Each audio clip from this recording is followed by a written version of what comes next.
Shalom, shalom, bien-aimés, frères et sœurs dans le Seigneur, d'où que vous soyez, quel que soit le pays où vous vous trouvez, je vous salue dans le précieux nom de notre Seigneur et Sauveur Jésus-Christ, lui qui est mort pour nos péchés.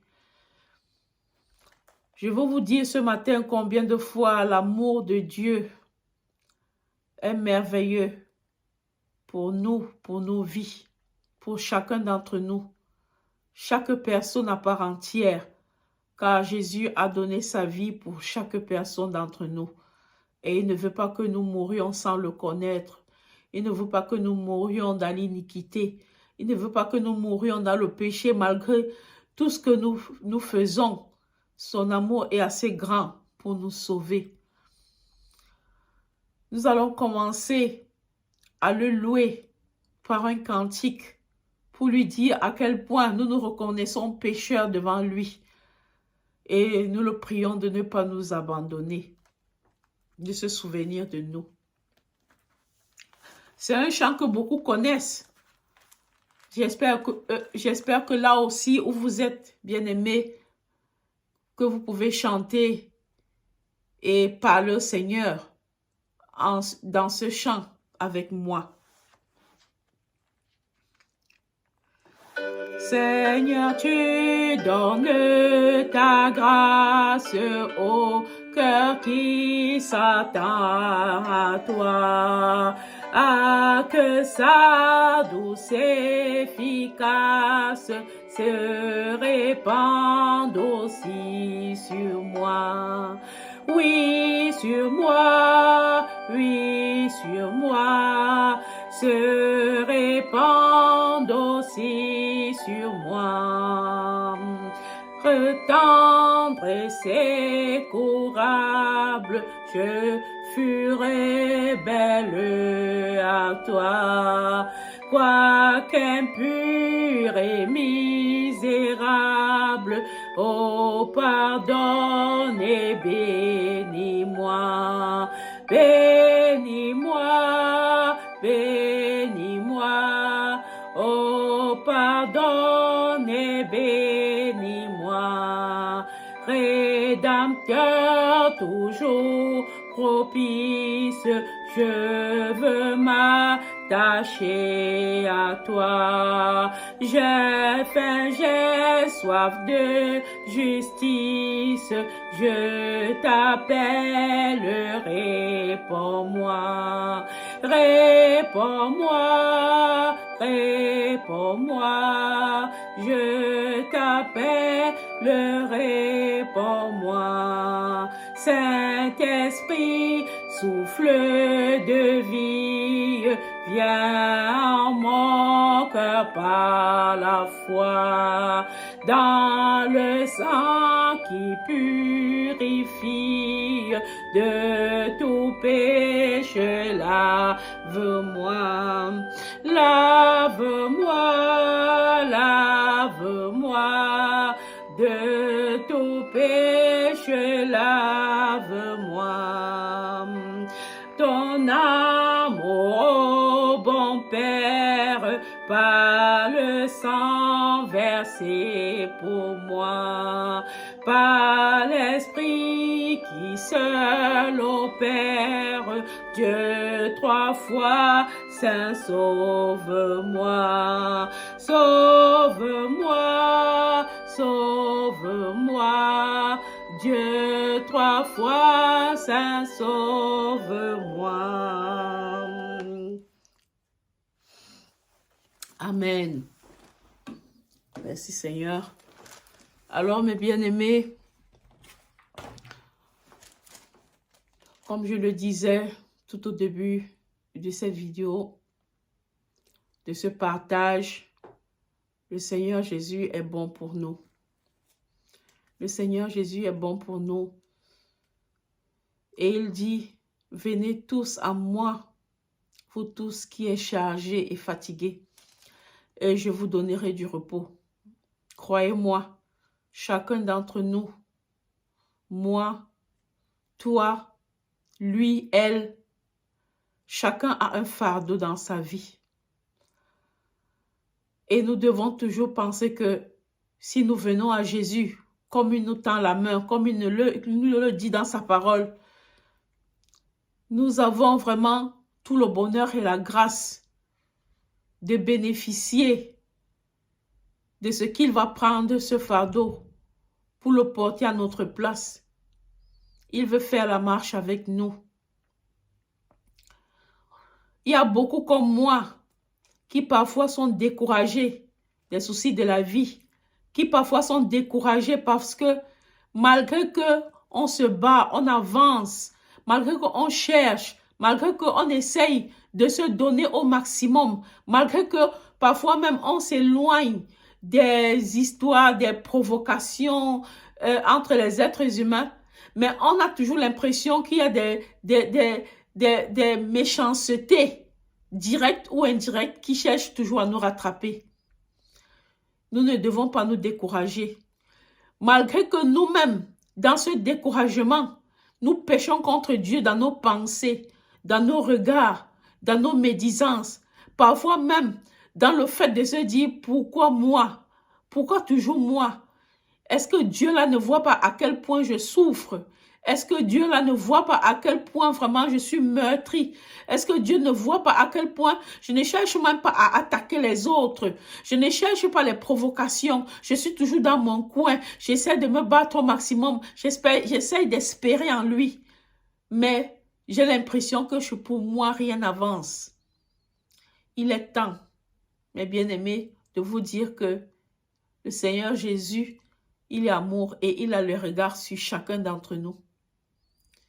Ce n'est pas parce que tu souffres, ce n'est pas parce que parfois le découragement a tendance à t'engloutir, à venir comme un brouillard dans lequel tu as l'impression de ne plus t'en sortir, de ne plus voir clair, de ne plus sortir du brouillard, que tu crois que Jésus t'a abandonné, que tu crois que Jésus n'a plus les regards sur toi. Je pense qu'en ce jour encore, il veut nous dire qu'il nous aime.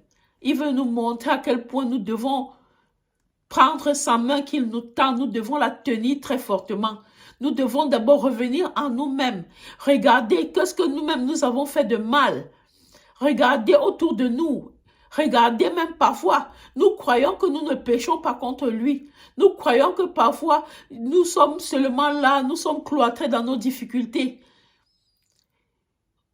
Que chacun en lui-même essaye de faire une rétrospective, un bilan de sa vie et voir si dans ses pensées, ses pensées ont été saines durant tout ce temps, toute cette année, tous ces 6 mois, tous ces 3 mois, toute cette semaine, tout ce mois.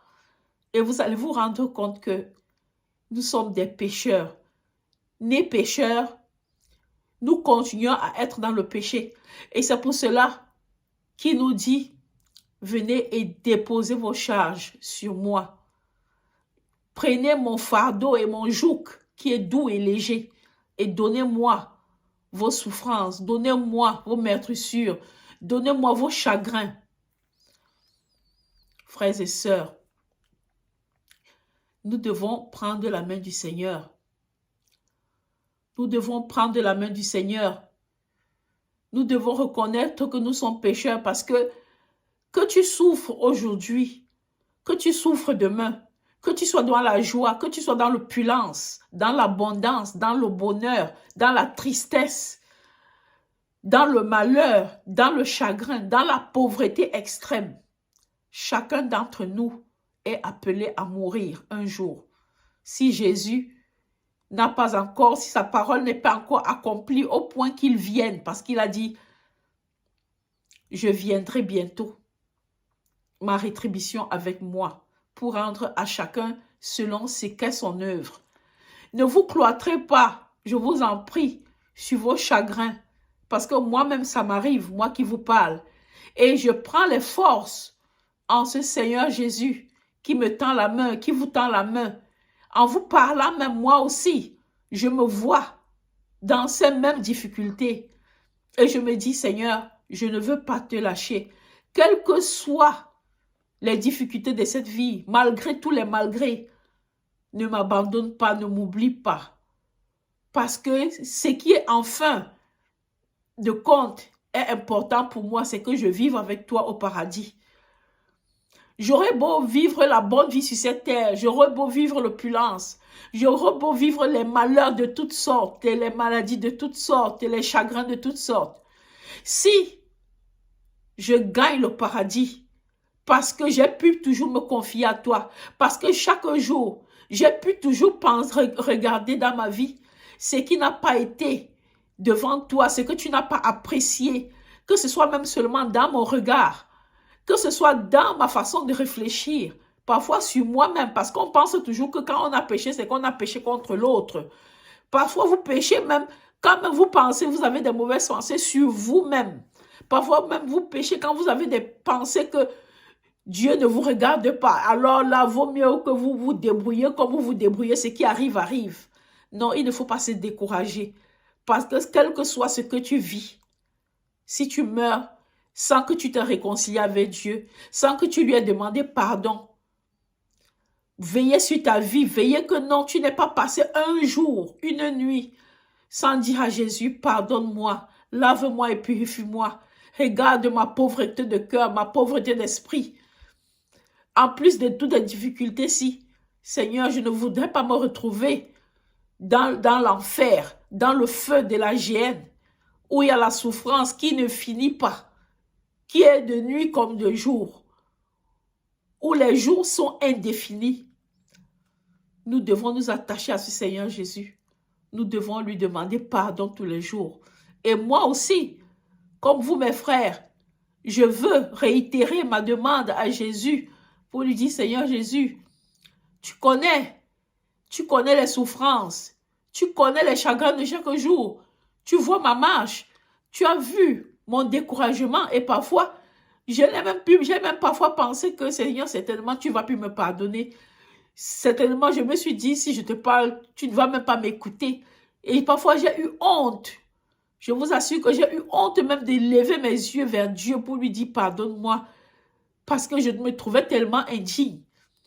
Mais Dieu est l'essence de l'amour même. Dieu, son regard n'est qu'amour. C'est le diable qui parfois nous amène ces mauvaises pensées en nous faisant nous inculper davantage pour nous dire que si nous demandons pardon à Dieu après tout ce tralala que nous avons fait, après toute cette médisance, après toute cette façon de vivre d'une façon hautaine, parfois envers le prochain, parfois envers Dieu lui-même, parfois envers la vie, nous ne méritons plus que Dieu nous pardonne. Dieu ne nous regardera dans tous les cas pas. Mon frère, ma sœur, c'est faux. Que ces pensées, à partir de cet instant, s'éloignent de ton cœur au nom puissant de Jésus-Christ. Et tiens Jésus. Il n'y a que Jésus seul qui pourra te sauver de l'enfer. Il pourra te sauver de la mort. Il pourra même résoudre ton problème si seulement tu lui donnes la confiance, si seulement tu t'arrêtes de marcher et que tu commences à réfléchir sérieusement à toi-même et te demander, oh mon Dieu, comment ai-je marché jusqu'ici? Comment depuis que je suis tombée dans le péché, depuis que j'ai fait telle chose, comment ai-je marché? Qu'ai-je fait pour que je puisse résoudre ce problème? Est-ce que je suis venue devant toi? Est-ce que j'ai préféré me cacher sous la couverture et me dire, ça ne vaut pas la peine. Je suis franchement nauséabonde devant le Seigneur. Il ne voudra plus de moi. Frères et sœurs, tenez aujourd'hui la main du Seigneur. Moi aussi, avec vous. Je nous invite que nous devons tenir la main de Jésus. Que nous ne devons plus nous laisser emporter par le découragement. Que nous ne devons plus nous laisser emporter par les railleries, par ceux qui parfois pensent qu'ils aiment plus Dieu que toi, que moi.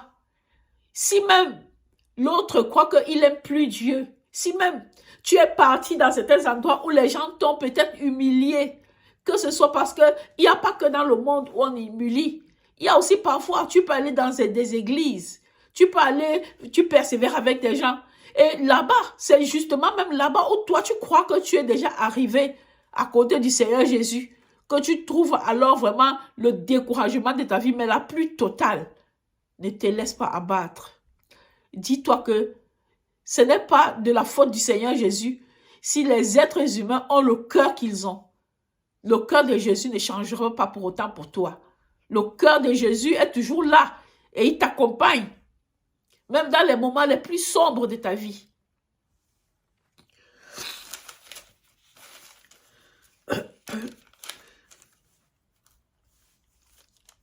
Il nous dit par exemple ici dans le livre de Romains, du chapitre 6, nous allons lire le verset 14. Car le péché n'aura point de pouvoir sur vous, puisque vous êtes non sous la loi, mais sous la grâce. Mes frères et sœurs, nous vivons sous la grâce. Nous vivons sous la grâce. Nous vivons sous la grâce. Et ne laissons pas cette grâce s'enfuir loin de nous. Ne laissons pas l'ennemi nous tromper avec des mauvaises pensées, avec des pensées de découragement, avec des pensées d'abandon de Jésus. Nous ne devons pas abandonner Jésus parce qu'il est notre seul recours. Il est celui qui peut nous redonner courage. Il est le seul qui peut nous faire nous relever. Même si tu te vois comme tu te vois et tu vois que peut-être tu es la plus moche, peut-être vraiment les autres ont mieux que toi, peut-être physiquement les autres brillent mieux que toi. Mais en fin de compte, c'est Jésus seul qui sait vraiment qui brille mieux que qui. Si tu as Jésus avec toi et que le Seigneur te donne la paix du cœur, c'est ça le plus important. Là, être enfant de Dieu, savoir que Jésus t'aime, ce n'est pas à l'apparence que tu vas le voir. Ce n'est pas parce que tu vas voir tel qui est de teint clair, parce qu'elle a mis les belles huiles, du moins, on ne va même pas dire les jolies huiles, parce que ces huiles qui décapent la peau. Ce n'est pas forcément que parce que tu brilles, ce n'est pas forcément que parce que tu es de teint, tu t'es rendue brune, ou bien parce que tu es blanche et l'autre est noire, que Jésus aime toi plus que l'autre, ou que Jésus aime l'autre plus que toi. Non. Le Seigneur nous a créés tel qu'il nous l'a voulu. Nous sommes la pleine volonté de Dieu. Chacun de nous doit s'aimer là où il est né, dans le continent où il est né. Quel que soit l'endroit où Dieu t'amène, dans le pays où Dieu te fait voyager, il ne faut pas envier l'autre. Il faut plutôt bénir Dieu pour ton frère blanc, pour ton frère métis, pour ton frère albinos, pour ton frère noir, pour ton frère jaune. Quelle que soit la couleur de peau naturelle que le Seigneur nous a donnée dès le commencement, par sa sainte volonté, nous devons accepter cela. Nous devons accepter le prochain. Nous devons aimer le prochain. Nous ne devons pas vivre, par exemple, à se dire que vous les blancs. Non, avec Jésus, il n'y a pas vous les blancs. Avec Jésus, il n'y a pas vous les noirs. Avec Jésus, il n'y a pas vous les jaunes, vous les verts. Non, avec Jésus, nous sommes un en Jésus. Tu peux sortir d'où tu peux sortir. Il n'y a que Jésus seul qui décide de la vie de chacun d'entre nous. Et mon frère, ma soeur, sache que pour Jésus, tu es unique à ses yeux. Tu es unique à ses yeux. Retiens cette petite parole que j'ai pu partager avec toi aujourd'hui, que le Seigneur Jésus m'a mis à cœur. Car moi aussi, tout comme toi, j'ai senti ce pincement. Ça fait déjà des mois et des semaines. Et que je sais, le Seigneur m'appelle. Mais j'étais tellement dans le découragement où je me demandais, est-ce que moi je mérite même parler de Jésus? Est-ce que je mérite même dire à mon frère, à ma soeur, qui se trouve au Cuba, qui se trouve en Amérique, qui se trouve en Argentine, qui se trouve en France, qui se trouve au Cameroun, en Côte d'Ivoire, au Tchad, en Somalie, un peu partout au Niger, au Nigeria, que Jésus t'aime tel que tu es. Et Jésus ne veut pas que tu changes ta peau pour qu'il t'aime davantage. Jésus t'aime parce que toi, en te créant noir, en te créant jaune, en te créant blanche, en te créant albinos, il avait ses raisons. Et il dit, tout ce qu'il a fait est pour sa gloire. Le Seigneur Jésus, il est jaloux de sa gloire. Et il ne peut pas laisser sa gloire à l'ennemi, au malin. C'est le malin qui veut voler la gloire de Dieu et nous faire croire que c'est ce que nous voyons apparemment, qui est beau. Si nous n'avons pas ça, nous avons tout perdu. Or, ce n'est pas vrai. Ce n'est pas vrai. Apprenons à mettre notre confiance en Jésus. Et vous allez voir, mon frère, tu vas voir, ma soeur, toi, mon frère, que tu seras plus fort. Tu seras plus fort dans le Seigneur. Et tu ne vas plus te laisser ébranler par les soucis de la vie. Tu vas plus te reprendre courage. Et le Seigneur aussi se souviendra de toi. Même si c'est sa sainte volonté telle qu'il le veut, hein, et selon ta demande, il va faire de toi ce qu'il veut dans ce monde. Il va te rehausser dans ce monde. Hein. Tout ça, c'est pour sa gloire. Que tu sois ce que tu puisses être, que tu sois vraiment un grand homme en devenir, une grande femme en devenir. Tout ça, c'est pour sa gloire. Et partout où nous sommes, là où il nous place, nous devons refléter sa gloire. Nous devons toujours lever haut et fort le drapeau de Jésus-Christ, l'étendard de l'amour du Dieu vivant parmi nous. Nous devons apporter davantage l'amour là où nous sommes, dans nos quartiers, dans nos familles, dans nos écoles, dans nos classes. Nous devons apporter l'amour de Jésus. Ce n'est pas parce que tu vas apporter l'amour de Jésus que les gens vont t'embrasser, mais ne lâche pas. Ne lâche pas et dis-toi que Jésus nous a montré cet exemple. Ce n'était pas le hasard qu'il vienne naître comme bébé, passe par le ventre d'une femme, avec la puissance, par la puissance du Saint-Esprit, qu'il naisse, qu'il grandisse, qu'il ait aussi affaire aux confrontations de cette vie pour nous dire, regardez mon exemple. Il a fallu que je passe par là pour que vous vous rendiez compte que moi, le Fils de l'homme, le Fils de Dieu, moi, Jésus qui est Dieu, je suis celui qui suit. Je suis en tout temps. Il a fallu que je vienne dans la chair humaine pour avoir aussi cette tribulation, pour être haï, malgré que aidant toujours, pour être rejeté, malgré que bénissant, malgré que donnant aux uns aux autres le pain quotidien, malgré que faisant des miracles, guérissant les maladies, hein, apportant aux pauvres la santé, le rétablissement. Mais ce n'est pas pour autant que les êtres humains m'ont aimé, ce n'est pas pour autant qu'ils m'ont pris. Mais tout ça, pourquoi? Parce que le malin est toujours qui veut nous faire perdre notre grâce devant le Seigneur. Parce que lui, il a perdu sa part. Il a été tellement hautain, il a été tellement orgueilleux. Il a voulu prendre la place de Dieu au point de dépasser Dieu. Et il a perdu sa part. Et il ne peut pas vouloir que mon frère, toi, ma soeur, toi, tu puisses gagner, que tu puisses aller vivre au paradis avec Jésus. Ne perds pas de vue cela, ne perds pas de vue cela. Et dis-toi que toutes les difficultés-ci ne doivent pas m'empêcher de rater ma place à côté de Jésus. Même le plus grand bonheur que Dieu me donnera sur cette terre ne doit pas m'empêcher d'être tellement hautain, d'être orgueilleux au point de dire que je n'ai pas besoin de Dieu.